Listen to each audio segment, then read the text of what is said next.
The development of our neighborhood is shaped like an arch at the edge of town.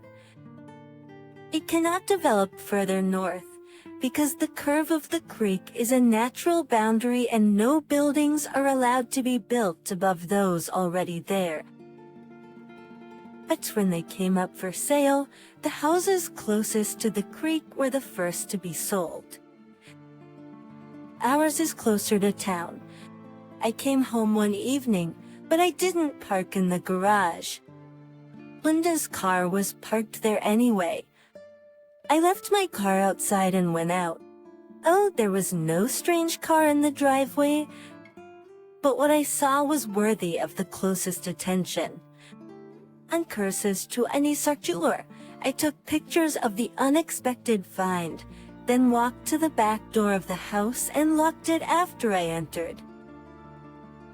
I was greeted by Linda, wearing only a robe. "Ready for bed yet?" "It's in a way," she clarified. "We dream of an early lovemaking right after dinner." "Do you?" "That sounds promising and fun, and I'm going to go change quickly." After dinner, I asked her, "What were you doing when I called and said I was coming over early?" "I put dinner on and got undressed." "Anything else? Don't leave out any little things, please," I said. "Just tell me everything in detail, okay?" "Okay," Linda replied with a little surprise.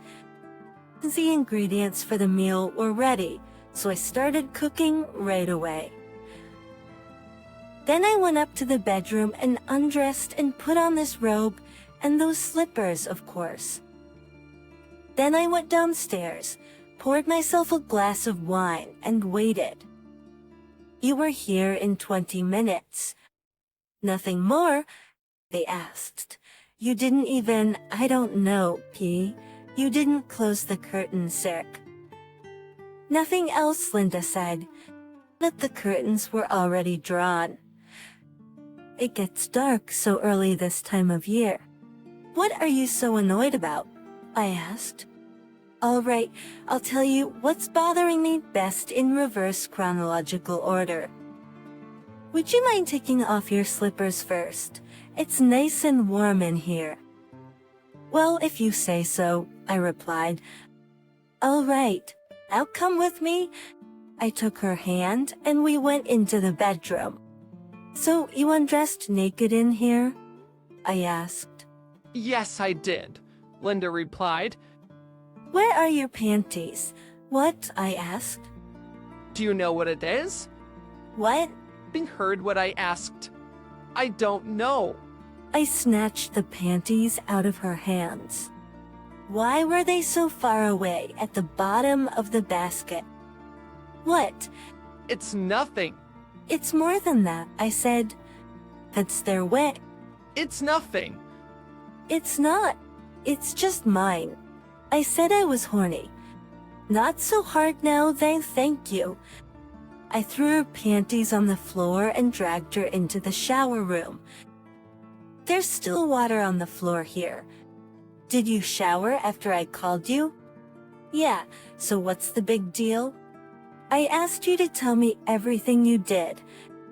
You never mentioned a word about the shower." "Oh, for heaven's sake. How was I supposed to know how much detail you wanted?" "I took a shower in preparation for sex with you. But I won't worry about that now. I'd rather have your panties dry. Come downstairs." Still barefoot, she followed me. I led her to the front door and opened it. "I didn't know it was snowing," she said, surprised. "It stopped now, but it started just before I left work." "Do you see the man's footprints coming away from that door?" She didn't answer. She just shuddered and shivered. "See that last print on the edge of our driveway? There's another one next to it. It's mine." I checked his shoe size. "But your lover has a 10 just like me. And there's a dark stain on the spot where he was parked that tells me he arrived sometime before the snowfall started. About 3 hours ago, right?" and if you look carefully, you can see where he pulled into the street and headed north. That tells me he must live somewhere around here, closer to the creek. I'll explain. That's not necessary. He parked in our driveway and fucked you this afternoon. He was still here when I called and said I'd be early. Am I right? Yeah. She hung her head, not wanting to face her husband.